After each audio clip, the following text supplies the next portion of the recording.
Marilah kita berdoa. Kami bersyukur buat Allah yang baik, Allah yang mengasihi kami. Terima kasih pada malam hari ini kami masih boleh bersekutu dalam ibadah keluarga. Mari tutup bungkus kami Tuhan dengan kasih Kristus, urapan Roh Kudus boleh terjadi, sehingga firman yang boleh kami dengar itu boleh menjadi kekuatan bagi kami, mengingatkan kami selalu bahwa Tuhan itu baik. Terima kasih Tuhan, kami mau sambut firman-Mu. Dalam satu nama, Tuhan Yesus Kristus kami telah berdoa. Amin. Salam, selamat malam bagi kita semuanya. Kita bersyukur jika sampai pada malam hari ini kita masih boleh sehat, mensyukuri hari-hari yang masih Tuhan beri.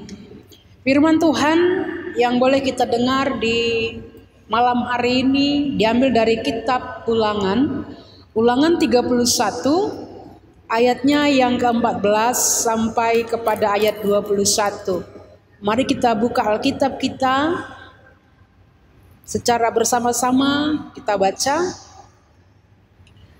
Kemudian berfirmanlah Tuhan kepada Musa, sesungguhnya sudah dekat waktunya bahwa engkau akan mati.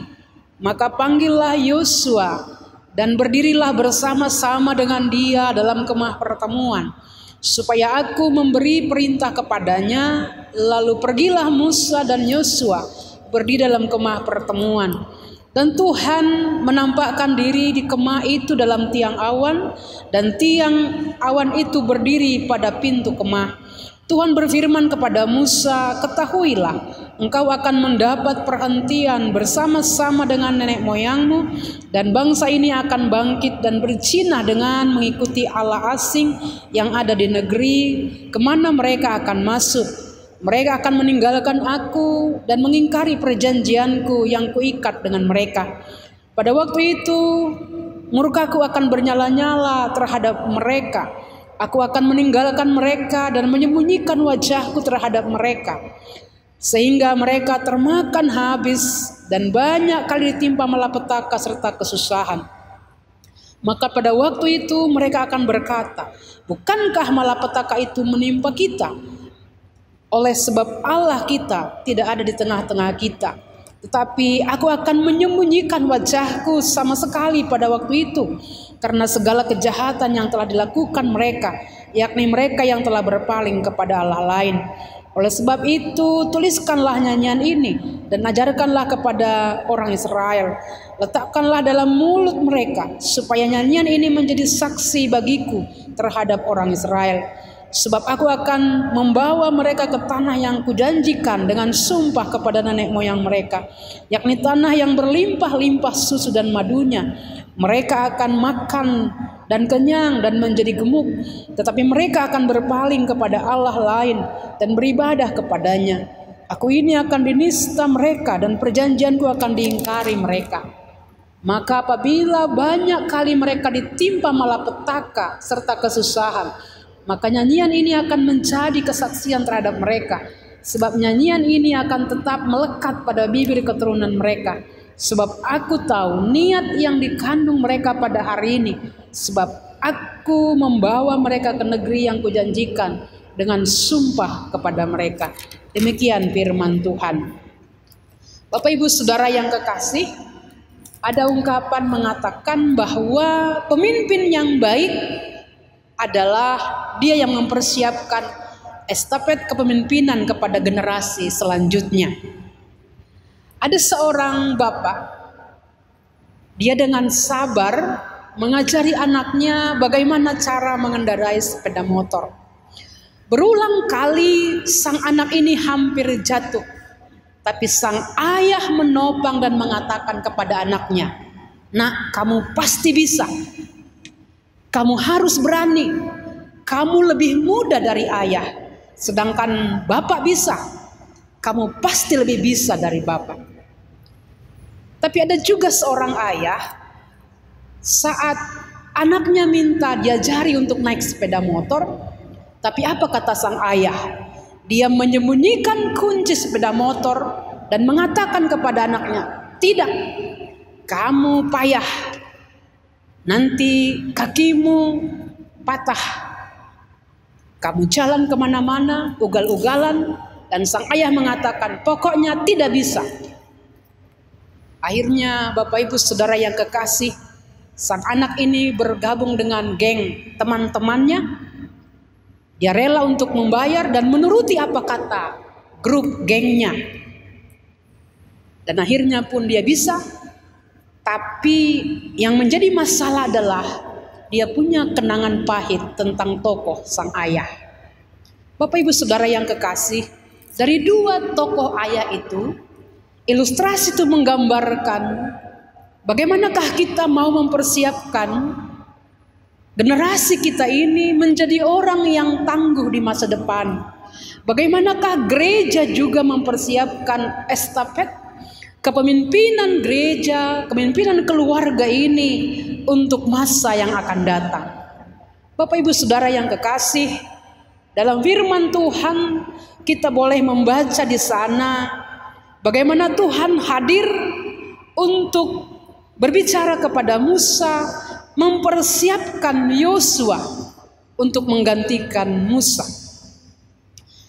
Yang pertama di sana kita bisa melihat di ayat yang ke-14 tadi, kemudian berfirmanlah Tuhan kepada Musa, sesungguhnya sudah dekat waktunya bahwa engkau akan mati, maka panggillah Yosua berdiri bersama-sama dengan dia dalam kemah pertemuan. Bapak Ibu Saudara yang kekasih, ternyata Musa dipanggil oleh Tuhan untuk bersama-sama dengan Yosua masuk kepada kemah pertemuan, yaitu disebut dengan tabernakel, tempat pertemuan antara kita dengan Tuhan, Musa dengan Tuhan. Tujuannya adalah supaya aku memberi perintah kepadanya, dan kemudian pergilah Musa dan Yosua berdiri dalam kemah pertemuan itu. Bapak Ibu Saudara yang kekasih, dari hal ini kita bisa melihat bagaimana Tuhan mempersiapkan generasi kepemimpinan yang baru menggantikan Musa dan memberikan kembali kepemimpinan itu kepada Yosua. Yang pertama kita bisa melihat bahwa dalam kemah pertemuan itu Tuhan menampakkan diri dalam tiang awan. Bapak Ibu Saudara yang kekasih, tiang awan adalah lambang kehadiran Tuhan. Bagaimana Tuhan memberikan kesejukan, kenyamanan, kekuatan bagi kita dalam menapaki hari-hari kehidupan ini.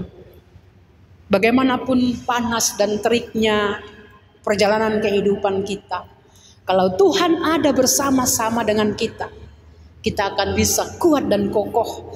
Kita akan mampu melewati segala badai dan perkara kehidupan kita. Yang kedua dikatakan di sini adalah bagaimana sesungguhnya kerinduan Tuhan kepada bangsa itu dan bagaimana kerinduan Tuhan kepada kita pada malam hari ini. Disebutkan di sana bahwa Tuhan ternyata menuntun bangsa itu untuk masuk ke tanah perjanjian itu. Boleh kita melihat dalam ayatnya yang ke-20. Sebab aku akan membawa mereka ke tanah yang kujanjikan dengan sumpah kepada nenek moyang mereka, yakni tanah yang berlimpah-limpah susu dan madunya. Mereka akan makan dan kenyang dan menjadi gemuk. Kita garis bawahi bahwa Tuhan dengan sumpahnya akan membawa kita ke tanah yang berlimpah susu dan madu. Kita akan kenyang dan menjadi gemuk, artinya hidup yang diberkati. Bapak Ibu Saudara yang kekasih, tapi firman ini juga memberikan kita peringatan keras. Bagaimanakah kehidupan orang yang telah diberkati oleh Tuhan? Seringkali Bapak Ibu, Saat hidup kita diberkati, akhirnya kita bisa melupakan Tuhan. Ini juga yang menjadi teguran firman Tuhan bagi kita pada malam hari ini. Saat sudah banyak berkat yang telah kita terima, hati-hati. Janganlah lewat berkat yang telah kita terima itu, akhirnya kita mengingkari Tuhan seperti bangsa itu. Kita bisa melihat tadi dalam teks firman Tuhan yang telah kita baca secara bersama-sama. Ketahuilah engkau akan mendapat perhatian bersama-sama dengan nenek moyangmu, dan bangsa ini akan bangkit dan berjinah dan mengikuti ilah asing yang ada di negeri kemana mereka akan masuk. Sikap bangsa itu ternyata saat mereka telah diberkati, ternyata mereka bangkit dan berjinah mengikuti Allah asing. Dipakai di sana dengan istilah berzina. Berarti terjadi perselingkuhan. Coba Bapak Ibu Saudara yang kekasih, kalau seandainya dari awal ada pasangan suami istri yang telah berjanji setia sampai mati, saling mengasihi dalam suka dan duka. Tapi di tengah-tengah perjalanan kehidupan rumah tangga yang telah mereka bangun, apa yang terjadi jika ada salah satu pasangan yang berzina, melakukan perselingkuhan mungkin dengan pria lain atau dengan wanita lain? Bapak Ibu, ini adalah hal yang sangat menyakitkan. Dan ini juga yang ditegur dengan firman Tuhan pada malam hari ini. Saat bangsa itu berjinah dan mengikuti Allah asing, di negeri mereka akan masuki, mereka meninggalkan aku dan mengikat perjanjianku, mengingkari perjanjianku yang telah kuikat dengan mereka. Ada kata kunci yang bisa kita lihat di sana, meninggalkan Tuhan dan mengingkari perjanjian. Coba Bapak Ibu, kalaulah ada salah satu di antara kita yang telah mengikat perjanjian, dan ada pasangan kita yang mengingkari perjanjian, atau sahabat kita yang mengingkari perjanjian itu, tentu hati kita sangat terluka. Begitu juga dengan firman Tuhan pada malam hari ini. Apakah hukuman yang diberikan oleh Tuhan? Disebutkan di sana pada ayat 17. Pada waktu itu murkaku akan bernyala-nyala terhadap mereka. Aku akan meninggalkan mereka dan menyembunyikan wajahku terhadap mereka.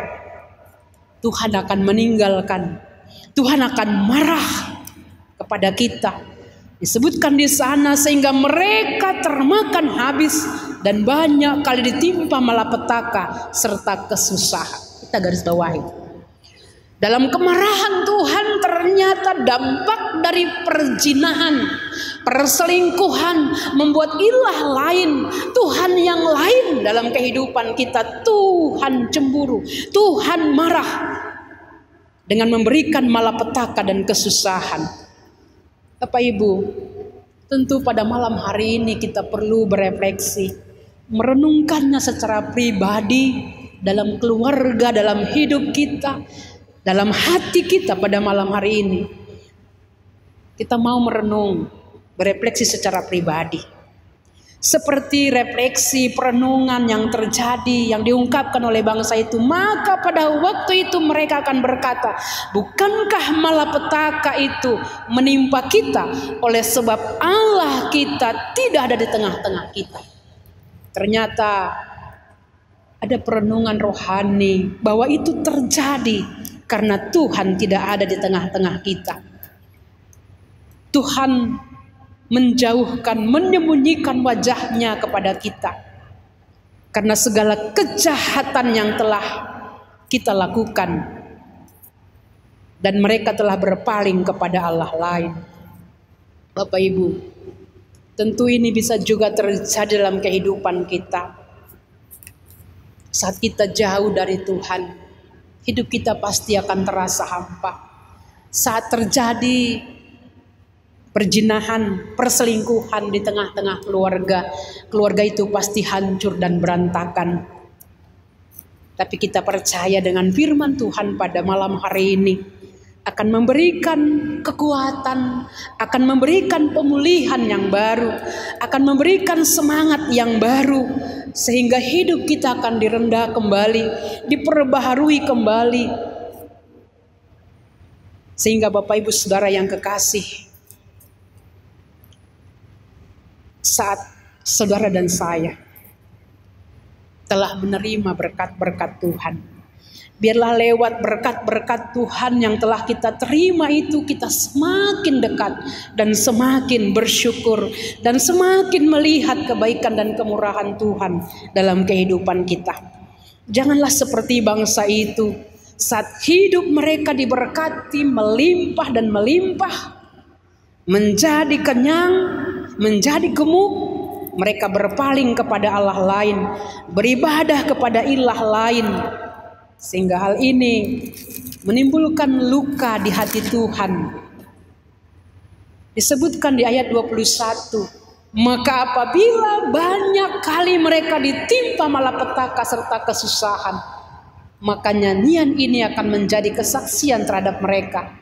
Sebab nyanyian ini akan tetap melekat pada bibir keturunan mereka. Sebab aku tahu niat yang terkandung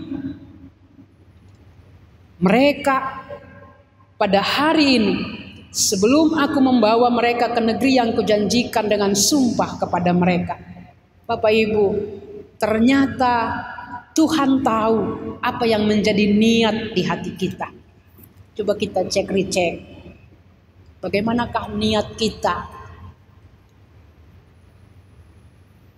Apakah yang menjadi doa kita? Kalaulah badai ini berlalu, kalaulah virus ini berlalu, apakah syair lagu yang boleh kita gubah menjadi nyanyian untuk Tuhan? Kalau pada bangsa itu dikatakan di ayat yang ke-19, oleh sebab itu tuliskanlah nyanyian ini, ajarkanlah kepada orang Israel, letakkanlah dalam mulut mereka supaya nyanyian ini menjadi saksi bagiku terhadap bangsa Israel. Lewat perjalanan kehidupan kita, nyanyian apakah, syair lagu apakah yang kita telah gubah menjadi pujian bagi Tuhan? Minggu ini disebut dengan minggu kantate. Kita mau bernyanyi, memuji Tuhan dalam kehidupan kita. Mungkin banyak sekali persoalan, kesusahan demi kesusahan terjadi dalam perjalanan kehidupan kita. Tapi kita percaya Bapak Ibu Saudara yang kekasih, bagaimana Tuhan hadir dalam kehidupan Musa dan Yosua. Tuhan hadir dengan tiang awan, memberikan keteduhan, memberikan ketenangan, memberikan perlindungan dalam setiap panas teriknya dunia ini. Begitulah dalam kehidupan kita. Kita percaya Bapak Ibu bahwa sekalipun banyak kesusahan, sekalipun banyak badai, kita mengaminkan firman Tuhan bahwa Tuhan tetap ada. Dia tetap ada bersama saudara dan saya. Karena itu kita percaya Tuhan kita itu adalah Tuhan yang hebat, Tuhan yang dahsyat, dan Tuhan yang luar biasa. Seperti janji Tuhan kepada Yosua, kita boleh baca di ayat yang ke-23. Kepada Yosua bin Nun diberinya perintah firman-Nya, kuatkan dan teguhkanlah hatimu, sebab engkau akan membawa orang Israel ke negeri yang kujanjikan dengan sumpah kepada mereka, dan aku akan menyertai engkau. Kita percaya Bapak Ibu, hari ini firman Tuhan menguatkan saudara dan saya, meneguhkan hati kita. Tuhan berjanji menyertai kita, menapaki hari-hari kehidupan kita. Syaratnya, janganlah seperti bangsa itu. Saat kita menerima banyak berkat, kita meninggalkan Tuhan. Suka duka setiap perjalanan kita Hal itu membuat kita semakin dekat dan semakin dekat lagi kepada Tuhan. Amin. Kita berdoa. Terima kasih Tuhan buat firman-Mu. Kami sungguh bersyukur Bapa, bahwa Engkau tetap ada, tetap hadir dalam setiap perjalanan kehidupan kami. Bagaimana Tuhan mempersiapkan Yosua sebagai pengganti Musa memimpin bangsa itu masuk ke tanah perjanjian. Engkau hadir Tuhan menyatakan diri dalam tiang awan. Begitu juga Tuhan dalam kehidupan kami. Kami percaya Bapa, Engkau akan terus hadir untuk menjaga, mengawal perjalanan kehidupan kami, menguatkan kami Tuhan dalam segala perkara. Tuhan ajarlah kami juga untuk tidak menjadi orang yang meninggalkan Tuhan saat badai pencobaan datang. Untuk juga tidak meninggalkan Tuhan saat rezeki berkat ada dalam kehidupan kami. Seperti bangsa itu Tuhan. Saat bangsa itu menikmati susu dan madu. Saat mereka telah kenyang dan menjadi gemuk. Akhirnya mereka mengingkari perjanjian dengan Tuhan. Ajarlah kami Tuhan untuk tidak seperti itu. Tapi sungguh-sungguhlah Tuhan kami tetap kuat dalam Tuhan. Sehingga saat badai, malapetaka, kesusahan ada. Hari ini kami mau berseru dalam nama Tuhan. Tolonglah kami Bapa. Kalaupun terjadi hal yang tidak menyenangkan di hati Tuhan. Jika kami sering mendukakan hati Tuhan, meninggalkan Tuhan. Pada malam hari ini kami memohon ampun Bapa. Engkau tutup bungkus kami dengan kasih. Engkau kuatkan kami Bapa. Untuk boleh menapaki hari-hari kehidupan kami. Terima kasih Tuhan. Engkaulah yang tetap bersama-sama dengan kami. Menyertai kami, menguatkan kami Tuhan. Terima kasih Bapa. Dalam nama Yesus kami telah berdoa. Amin.